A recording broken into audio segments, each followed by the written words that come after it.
King of Green.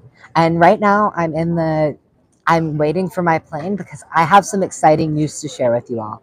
I got my first paid speaking gig and I'm going to Vegas and I'm going to be on the entrepreneurial panel at RiskOn. And RiskOn is this place where a bunch of entrepreneurs gather and we talk about what we've done to really become successful with our businesses and embrace our risks. Risk on. And while I'm there, I'm going to be sharing my book that I've written. It's called Let's Get Growing, A Teen's Guide to Entrepreneurial Success, where I have shared my 4 years of knowledge of being an teen entrepreneur, as well as the lessons I've learned throughout my life from having health challenges as a kid and how that made me how I really took on the saying of with every challenge comes a seed of equal or greater opportunity. There were so many lessons I learned that really impacted my life, and I'm so happy I get to share them with you in this book. Another cool thing that's been happening, I just started up my very first Kickstarter, and this is a Kickstarter to empower reptile owners to grow microgreens for their pets. A lot of food in the store, it's bad enough for us. It's been sprayed, it's been harvested weeks, maybe months before we get it, so it doesn't have a lot of nutrition. And it's just not the cleanest food we could be eating. And for a human, it's bad enough, but for a tiny little reptile, it can be the difference between life and death. I've had quite a few reptile owners go to their vets, and they've said that they need to get off the store-bought produce because it is harming their reptile. And it's a very serious issue for a lot of reptile owners. And so now I am super excited to be able to share something that takes 7 days to grow. They don't need to worry about having to create a garden or going and sourcing fresh produce. This is going to be such a cool thing, and I'm super excited to be a part of it. And if you have a reptile, go ahead and put that in the comments. What kind of reptile, what's their name, and what kind of attitude do they have? My bearded dragon Dart is very, very moody. She definitely has a personality, and she'll run around. Her name is Dart because she dart around, and also from the Stranger Things too. Um, what else do you think I should add in? Mom's here. Okay, there's the plane.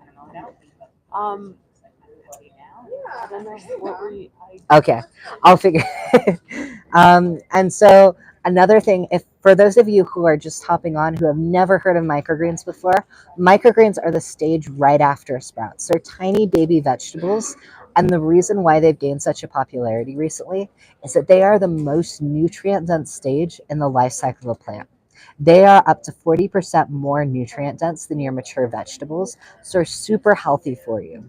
As well, you're harvesting them as soon as you're ready to eat them, so they are alive. You can't get more farm to table than that. And they take 7 days to grow. Just ambient light right next to a window, and in 7 days you have microgreens. I like to say you may not have a green thumb, but you have a microgreen thumb. It is super easy and it is so fun. If you have any questions about what microgreens are or any growing tips, please put them in the chat because I would love to help you in growing your microgreens and achieving the best possible harvest. Some questions I've gotten are what some questions I've had are what people try them and they'll say, how do you flavor microgreens? And the secret is you don't. It's all the vegetable itself, which is really incredible because there's some that taste like wasabi, some that taste like peas, some that taste like radish. And the reason why they taste like that is because that's the plant. There's nothing flavored, nothing added. It's all fresh, natural, organic, non-GMO, and heirloom, as well as tested for pathogens. And this is super important that we make sure that our seeds are tested for pathogens. If you remember, like 5 years ago, there was a big thing of E. coli and salmonella scares. That was because people were not getting their seeds from a trusted source, and those seeds had E. coli and salmonella. So when they started sprouting, they were incubating all those pathogens, all that E. coli and salmonella, which when you're eating so close to the seed is not a good thing. And so you really want to make sure your seeds are pathogen tested. And another thing that's really important with microgreens, you want to make sure that you have a 2-tier tray. And the reason why is you don't want to pour water on top of your microgreens because they are grown super densely.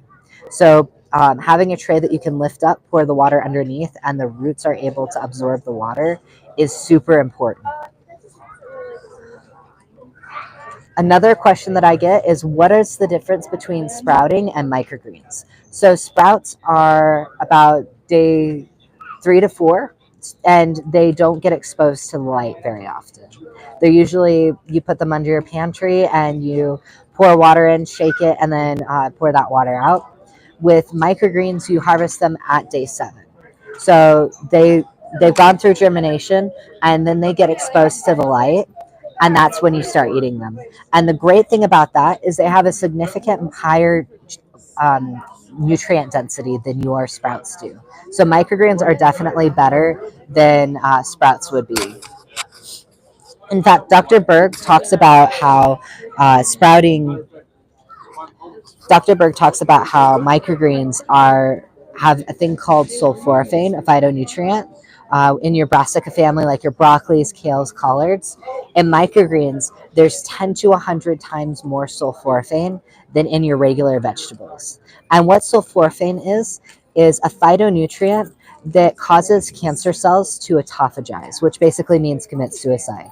So if you have sulforaphanes in your food, that is really incredible. It can really make a difference. And so sulforaphanes are incredible. And so how I got into microgreens is, my whole life I've had genetic health challenges. And when I was 7, it was to the point where I couldn't get outside and I could barely wear clothes. I was not doing well, and something had to change. I did a thermography scan, which basically showed the inflammation in my body. And at the time, I was worse than any adult they had ever seen. And I was 7 at the time. I should not have had the level of inflammation I had. They thought for sure I had cancer. So we had to do something. And I went on a gut repair diet, and I started growing microgreens. And I really took on that saying of, let food be thy medicine. When I did that, everything changed. I was able to really heal my body. And I went back 8 months later for a second thermography scan, and it was like night and day. But here's the interesting thing about that. I did not feel any different. In fact, I thought nothing had changed. We were at that point that a lot of people get to, where they have tried everything, nothing works. We had tried this, it was not working, or so we thought, until we saw the results. So what my doctor said, because I said, I don't feel any better, like this isn't working, that she said, you heal before you feel. So if you ever are at a point where something isn't seeming like it's working, remember, you heal before you feel. Your mind has a short-term memory when it comes to pain, which is really great when you break your ankle, or for women, you get pregnant, and that way you want to have more kids. But when it comes to remembering how much pain you were in, it is very challenging to remember how much pain we have. And so that's why you heal before you feel. And so fast forward to COVID, I was feeling better, and I saw that the world was not. And that's when I realized that I needed to share this thing that has really impacted my life. And at the time, remember how food produce, it was just so weird. You go into stores, there'd be empty shelves, the produce quality dipped, and the prices rose. That was when I knew that I had something that everyone needed to know about, especially people who live near tornadoes or hurricanes where the power can go off. You may not be able to have access to go to stores. Knock on wood, something doesn't happen again. If it does, this is something you can have on your shelf that you can pull out in emergencies. You can grow your own food easily without weeding, worrying about bugs, pesticides, all of that stuff that makes gardening outside just a hassle. And you get food in 7 days. And so it's been really cool to be able to share all this amazing stuff with you all. And for those of you who want to learn more, take out your phone and go like you're going to go text a message to someone, a new person, and put in the numbers 26786. That's 26786. And then where you go to text in a message, type in the word microgreens. Microgreens. So like tiny, micro, and the color green, greens. All one word. And when you do that, I will send you out video once a day for the next 10 days, talking about the benefits of microgreens, how to grow them, and everything you want to know to grow your microgreens, take you from microgreen beginner to microgreen grower. It has been such an amazing thing to be able to share this with you. And I'm so happy I can share my 12 years of microgreen knowledge in those videos with you. So that's text microgreens to 26786. Microgreens to 26786. And there you will have all those videos ready for you. And if you have any questions, you can reach out to me, put a comment below. My website has my email, Connor at AmeliaIslandMicrogreens.com. And I'm so happy that you are here, and let's get growing. As always, stay awesome.